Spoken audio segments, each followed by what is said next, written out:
खौफनाक जंगल की कहानी। एक बार की बात है, एक घना जंगल था जिसे लोग खौफनाक जंगल के नाम से जानते थे। इस जंगल में जाने की हिम्मत कोई नहीं करता था क्योंकि वहां कई लोगों के गायब होने की कहानियां मशहूर थीं।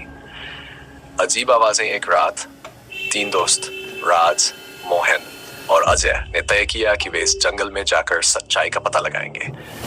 वे तीनों रात के समय जंगल की ओर बढ़े। जैसे जैसे वे जंगल के अंदर गए, उन्हें अजीब अजीब आवाजें सुनाई देने लगीं। कभी किसी के हंसने की आवाज तो कभी किसी के रोने की। रहस्यमयी झोपड़ी चलते चलते वे एक पुरानी टूटी फूटी झोपड़ी के पास पहुंचे। झोपड़ी के अंदर से रोशनी आ रही थी। वे तीनों झोपड़ी के अंदर गए तो देखा कि वहां एक बूढ़ा आदमी बैठा था। उसने उन्हें देखकर कहा, तुम लोग यहाँ क्यों आए हो? यह जगह बहुत खतरनाक है, यहाँ से चले जाओ।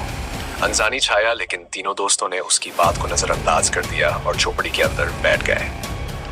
तभी अचानक झोपड़ी की दीवारों पर अजीब अजीब छायाएं नाचने लगी। एक छाया धीरे धीरे बढ़ते हुए अजय के पास आई और अचानक गायब हो गई।